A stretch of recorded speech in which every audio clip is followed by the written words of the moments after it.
Salut, c'est Hadès. Dans cette vidéo, on va parler d'investissement intelligent. Ce sport de l'esprit où l'on ne gagne pas à la vente, mais à l'achat.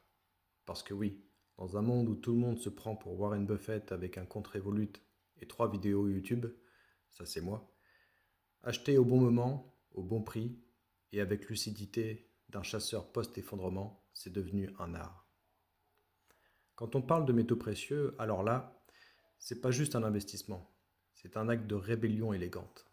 Une gifle dorée dans la face molle de la spéculation numérique. Mais attention, pour ne pas te faire plumer comme un pigeon néolibéral en tongs, faut piger 3 trucs. La prime, le ratio à argent, et le temps, se mettre impitoyable mais juste. Alors prends ton fusil, ton vieux bouquin d'histoire monétaire, et avance discrètement dans la jungle du capitalisme décadent. On ne fait pas l'affaire à la revente, on la fait à l'achat. C'est la règle d'or. Et d'argent, sans jeu de mots. Enfin, si. Si tu paies trop cher dès le départ, peu importe combien tu revendras plus tard. Tu as perdu.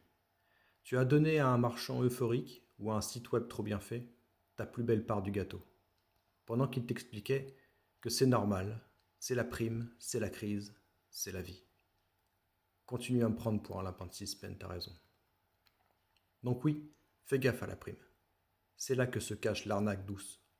La ponction non officielle, le racket affectif camouflé en frais de logistique.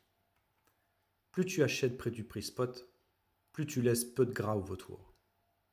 Et si un vendeur te sort « Oui, mais c'est une pièce très demandée avec une frappe limitée », réponds-lui calmement « Ah donc c'est comme les NFT, faut qu'au moins cela brille ». Le ratio à argent, une distraction pour les naïfs. Le fameux ratio est à 100, donc l'argent est sous-évalué. Achète vite. Oui, bien sûr. Et demain, la Banque Centrale Européenne nous donnera des lingots gratuits pour services rendus à la société. Le ratio à argent est manipulé comme un sondage préélectoral. Ne tient aucun compte des manipulations sur le marché papier et ne reflète rien de l'état réel de l'offre physique. Tu veux un vrai indicateur ? La capacité de production mondiale versus la demande industrielle et monétaire. Mais bon, c'est moins sexy qu'un ratio qui clignote rouge sur une appli, j'en conviens. Regarde le ratio à argent pour investir, c'est comme regarder la météo sur Twitter avant de prendre ton parapluie. C'est rapide, gratuit, mais surtout faux.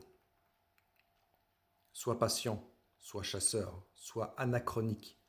Dans un monde post-décroissant, les flux d'énergie se réduisent, les chaînes d'approvisionnement se tendent comme des slips trop petits, et les ressources physiques redeviennent des références de richesse, pas des reliques poussiéreuses. Mais attention, ce monde-là n'est pas pour les pressés, les impatients, les traders à la minute qui veulent du x5 en 3 mois.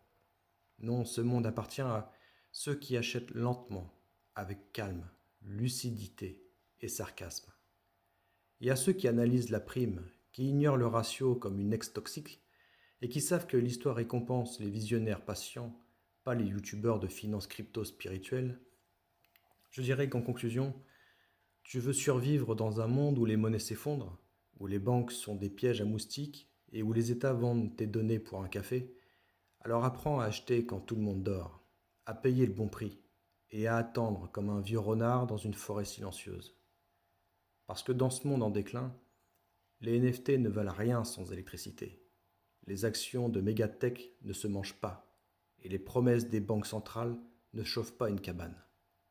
Mais une once d'argent bien achetée, au bon moment, sans prime excessive, elle peut être ta carte de sortie du Monopoly version fin du monde.